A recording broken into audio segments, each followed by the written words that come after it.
Hey, good morning. Yes, good morning. How are you? Oh, wide awake and alert. I'm just sitting here with my wife, Sarah, and my parrots.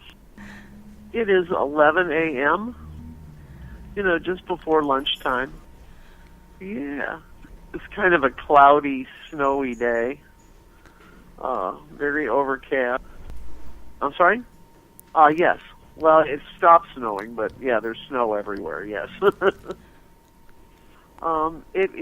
It can be really bad here. It can be, it can turn to ice, and then you get snow on top of the ice, and it makes getting around very difficult. Now we don't have the ice; we just have snow everywhere. It is better. It's Oh, of course, I've been waiting for you. Yes, it's very exciting. Well, it's you know that Greece is one of my favorite places in the world. I always. I just love the country. I love the people. I love the food. Oh, how many times have we been? A half a dozen? 6? Yeah, something like 6 times. Yeah, yes. Sarah says 5 or 6. We've been to Crete once or twice, and then Athens at least 4 or 5 times. Thessaloniki 3, 4 times. And one time when we were in Thessaloniki, we went as far as going to Philip's tomb, which is still one of my great adventure memories ever. Just beautiful, Oh, well, we're actually happily surprised. We've been getting universally positive reviews. Seems like people really like this new collection of songs. That hasn't always been the case in the past, so we're kind of really happy about this. It's unusual for us. There's always somebody not liking something, and that's, I guess, as an artist, you just take it into consideration and then move on. But yeah, this seems to be, I guess, what a lot of our fans were waiting for us to do. I don't know. Yeah. And the thing is, I don't think we did anything really different in choosing songs or anything. But I guess it's the songs that I've written at the time that. I think people. Yeah, I think people wanted these songs. I don't know. It's I write a lot of songs, and as a band, we kind of choose what we want to record. All over the place, really. Most of them are new, but I had a couple left over from a couple that I'd written with Douglas Rayburn before he passed away, and one went back to Paris, went back to 77 or something. Paris. When we left Pavlov's the first time, Douglas and I, and we moved to Seattle, and that's where I hooked up with Ian Matthews. That song dates all the way back then, and I always liked it, but for some reason we never did it. I don't know. It just and the other song that is old, it's probably a couple years newer than Paris, but Thrill of It All we wrote when we lived in Seattle. And it too was just something I always liked, but for some reason we never got around to recording. And with Douglas passing, I realized that if I didn't record it sooner than later, nobody'd ever get to hear them. Other than that, all the other ones are relatively new, within the last year, basically. I wrote Hard Times the night that Donald Trump was inaugurated in as president. I was very depressed and I seem to write a lot when I'm depressed, so hard times came about because of that. Winter Blue is within my, is not just, it's just, I didn't record it, I mean, write it that long ago. It's even a year old, something less than that. No, I don't really write about personal experiences necessarily. You know, I'm more of like a songs just kind of come to me, and I just let them, carry their own way. I don't force it, if you know what I mean. I just down and I play them for my friends, for my family, and if they stick, it must be a good one. Of course, there's a lot of them that just kind of get forgotten, and that's okay too. They all have their own life. It's like trying to pick your favorite kid. You can't really do that. Well, I mean, yeah, it's like choosing a favorite child. Yes, you can't do that. So you hope they all have their own way to go, and that's good. That's good for that's good. Oh, I understand. Like when we record all at the same time. Yes. Yes. Yes. We on this record, we did exactly that. We actually did Pampered Menial that way. There was 3 or 4 of us that cut the basic tracks in Pampered Menial, and then on the new album, Prodigal Dreamer, we did the same thing. Our co-producer, Paul, is a wonderful engineer, yes. And Paul Heinrich, and we cut the basic tracks.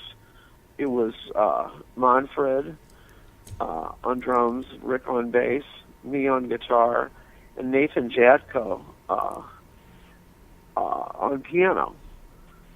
And we cut all the tracks in 2 days.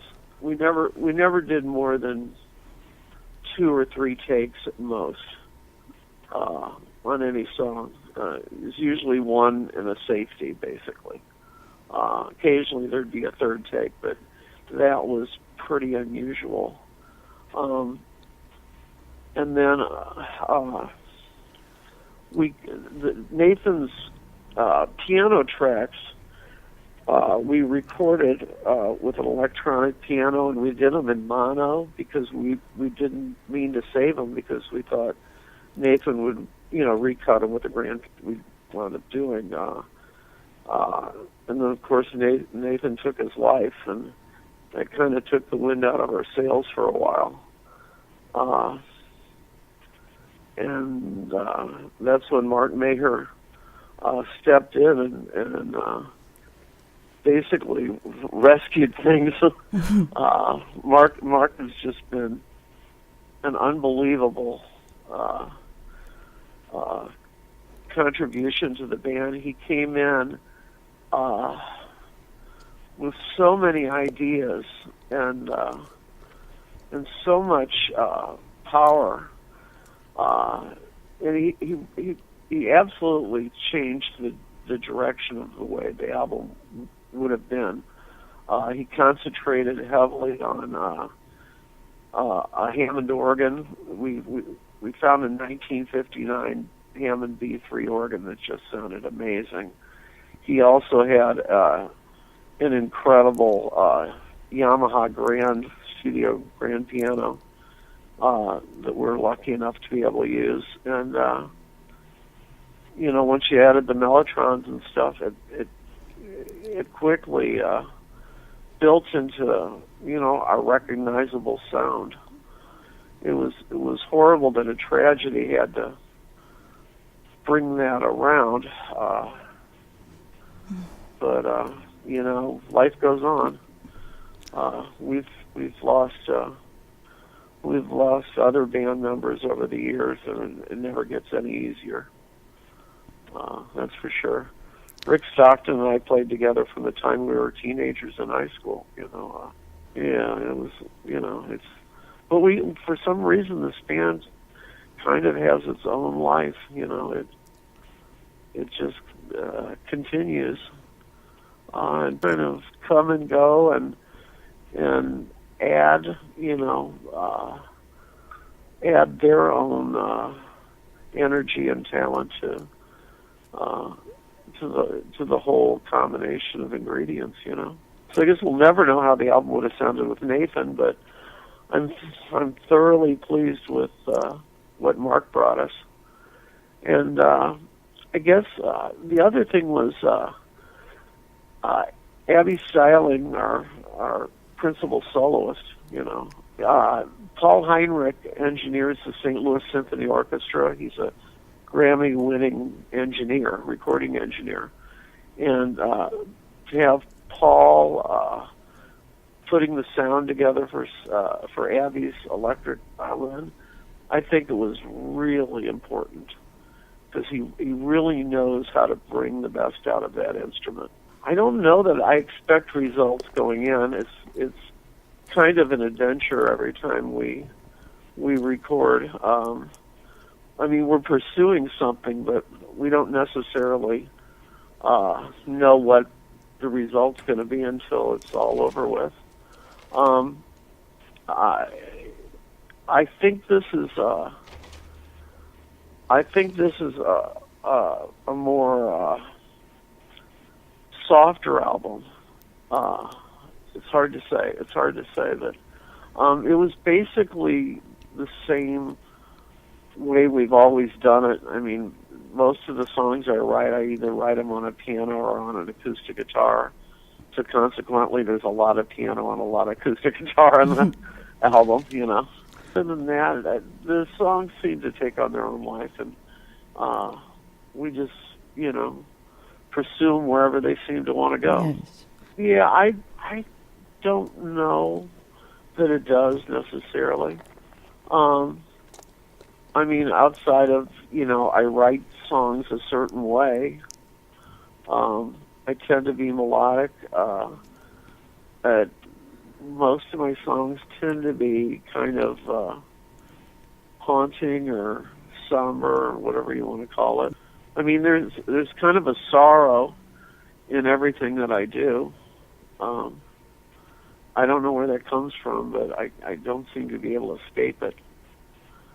Even an up-tempo song,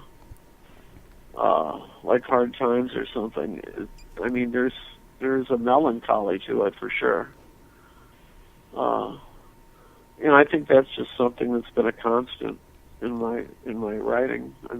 Back to Pampered Menial, Julia's melancholy, Late November's melancholy, Episode is melancholy, of Once and Future Kings is also, it's just,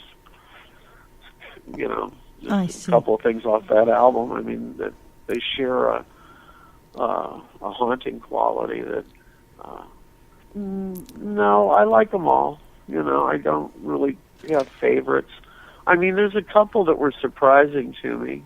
Aria, when I got done writing it, I was kind of like, where did that come from?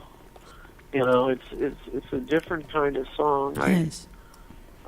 But it came to me when I was playing piano. It just sort of arrived, and I was like, wow, that's a really interesting song.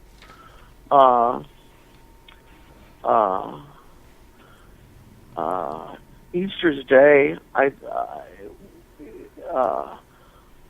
really liked it when it was written, and my wife Sarah just brought so much beauty out of the melody. That's true. I didn't see it coming necessarily when I wrote it, but that's all right. Okay. It's they each have their own things. Hurting Kind is almost bluesy, and I don't really write blues songs at all. It's just not something I do very often. I think both David Malachowski's guitar, Abby's violin, Yes. and Mark's keyboards, they're all so sparse, yet they kind of intertwine with each other. It's pretty magical. So I really like more from an arrangement standpoint than just, composition. Yes, it is the same dog from Pampered Menial. Yes. And really, he's on every album somewhere. That dog is on every album we've ever done, every T-shirt, and he's our dog. We are him. The difference is on Pampered Menial, if you notice, he's on the floor Yes. in front of the butcher's table, so he's really down at the bottom end of things. And on Prodigal Dreamer now, he's arrived and he's sitting on top of the butcher's table with all the best meat scraps, and everybody's kind of looking to him for his next move, I guess. And I feel a lot like that dog sometimes. It's been, we're into our 42nd or 3rd year together, something like that. And it's been an adventure. I guess the dog and I have that in common. Yeah, I try not to let the social and politics disturb me too much. I see. I think it's really depressing right now politically in this country. It's horrible. It's horrible, but But I did write hard times about it, so okay. I guess it did affect me. Okay, thank you. When Donald Trump was elected, I got very depressed. Well,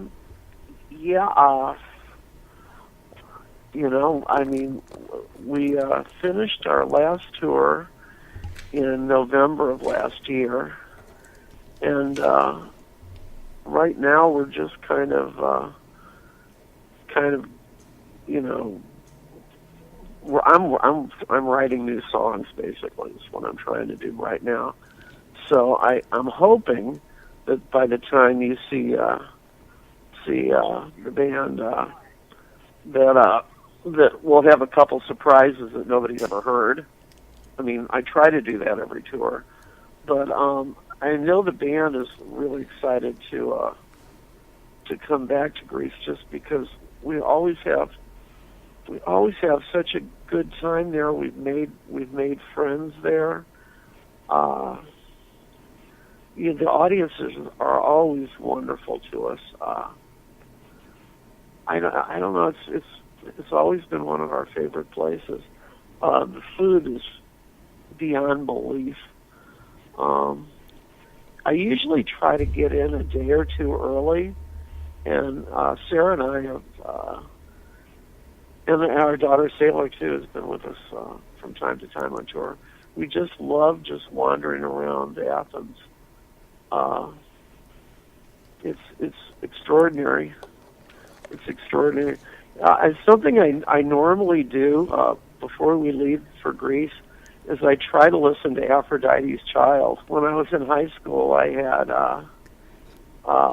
the Red album that says 666 on it, and I played that record to death when I was a teenager. So before I go to Greece, I always dig that out and listen to it for a couple weeks before I go.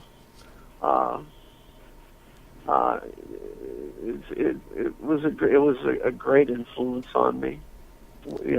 We are waiting. They were a wonderful band. I wish I could have seen them. I can't wait to see you. We love you. Well, the love is mutual. It's I can't wait to get back. I just can't wait. I hope to stay a couple days early and maybe stay a couple days afterwards, and just enjoy the Mediterranean in all its beauty. Hello, I'm David Surkamp from Pavlov's Dog. You're listening to Black Velvet Radio.